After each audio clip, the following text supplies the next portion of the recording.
There are names that even gods whisper with reverence and fear.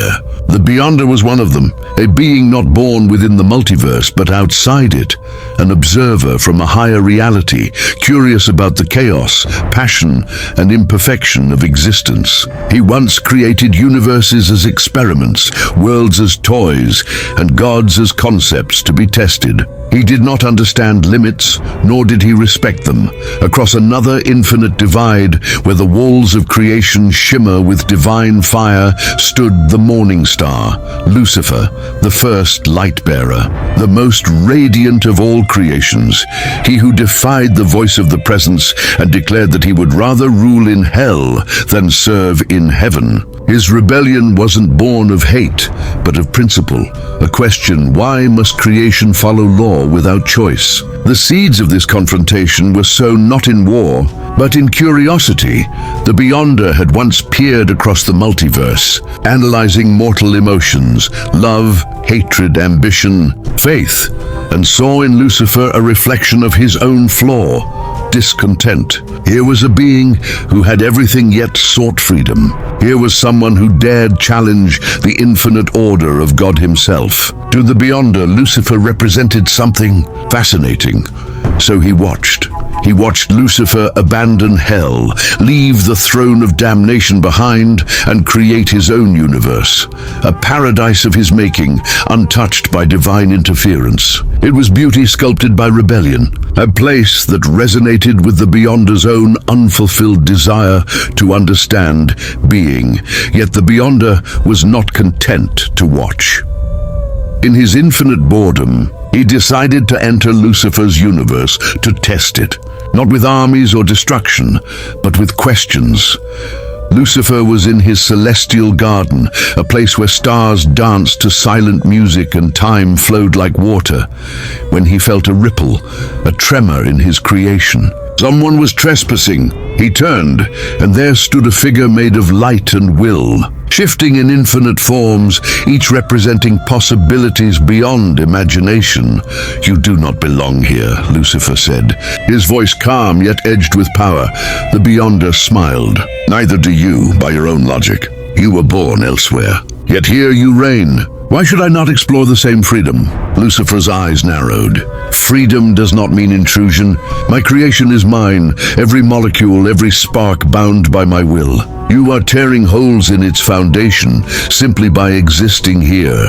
Then perhaps your creation is too fragile," the Beyonder replied with amusement. "I came to see the limits of divinity. You Morningstar are the most radiant contradiction. Perfection rebelling against perfection. I want to understand why." Lucifer rose, his wings unfurling, casting light across galaxies.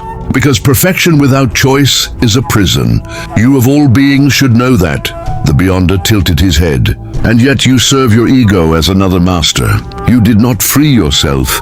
You simply crowned yourself your own god."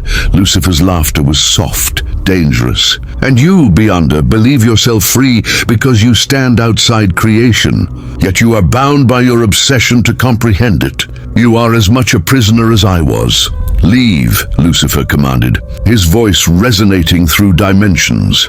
"I think not," said the Beyonder, his form now expanding until he seemed to be made of galaxies. "I want to see how you react when your precious order collapses." Lucifer's expression didn't change. Humbly, he raised his hand and the universe stopped. Every atom, every photon froze. And then, like an artist erasing a flawed line, Lucifer restructured it, corrected it, restoring balance by sheer will. "Your curiosity is dangerous," Lucifer murmured. "You destroy what you wish to, understand, and you fear what you cannot. Control," the Beyonder countered. "I think I will unmake this place," the Beyonder said thoughtfully. "Perhaps in its absence, I will learn what meaning truly is." Lucifer's wings flared with celestial fire. "Then you will find your meaning in ruin." The Beyonder looked upon Lucifer and said, "You fascinate me. You are the only being I have met who speaks as though he could rival me." Lucifer smiled. "I don't rival you, Beyonder. I define what you could never be, purpose. And with that, The light of the morning star shone brighter than 1,000 heavens, and the Beyonder's form expanded in response, a mirror of defiance against divine arrogance. In that instant, the Beyonder and Lucifer stood face to face at the heart of creation's contradiction. Then came the first act of defiance. The Beyonder stretched out his hand, and the stars surrounding Lucifer exploded in reverse. Instead of expanding outward, they collapsed into themselves, swallowing time, swallowing reason. The entire cosmic garden Lucifer had built was undone, pixel by pixel, until there was nothing but white void. "Creation is but a mirror," said the Beyonder. "I can shatter it and forge another, perfect in my image." Lucifer floated amidst the nothingness, his eyes burning gold. "And that, Beyonder, is why you'll never be a creator. You only destroy what you cannot understand." Lucifer raised his hand, and from his fingertips burst 7 streams of celestial fire, each flame representing a principle he once commanded: pride, will, light, knowledge, music, desire, and freedom. The flames coiled into spiraling sigils that rewrote the void itself. Reality bent around them, and suddenly the Beyonder found himself confined within a cage of divine reason. Lucifer smiled faintly. "You exist beyond existence, yes, but even thought requires form, and I have given you one." The Beyonder's laughter shook the prison apart like glass. "Your laws cannot bind me, Morningstar. I'm the question that precedes logic." He dissolved into light and reappeared behind Lucifer. Before Lucifer could turn, the Beyonder willed a concept into being, an idea of unmaking. It struck Lucifer not as a blast, but as realization, a feeling that he no longer existed. Space bent, and for a moment the Morningstar flickered out like a candle in the wind. But a heartbeat later, the darkness filled with song. A single note. Then a harmony. Then a chorus so powerful that even the Beyonder paused. The song was Lucifer himself, his essence woven into every vibration of creation. From the ashes of unbeing, he reconstituted himself, glowing brighter than the first dawn. "Your thought unmade me," Lucifer said, stepping forward, "but my will defined me." He spread his wings and launched forward, his very motion a symphony. His strike was not physical, it was conceptual. He struck at the meaning of the Beyonder's existence, rewriting it through pure defiance.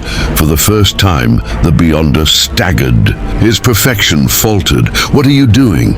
he asked, his voice splintering through 1,000 frequencies. "I'm teaching you consequence," Lucifer replied. "The one law you've never known." The Beyonder split into infinite versions of himself, each representing a potential outcome. Lucifer smiled and collapsed them all into one with a mere thought. "There will be no multiplicity here," he whispered, "only truth."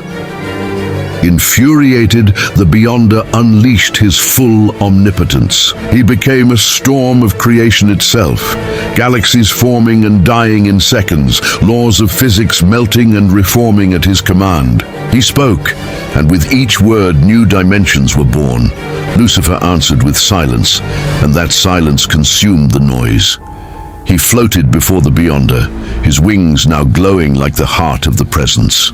"You believe you can surpass the divine," Lucifer said softly. "But in doing so, you become trapped in its shadow." The Beyonder lunged forward, a sun's worth of power in a single strike. The explosion birthed chaos.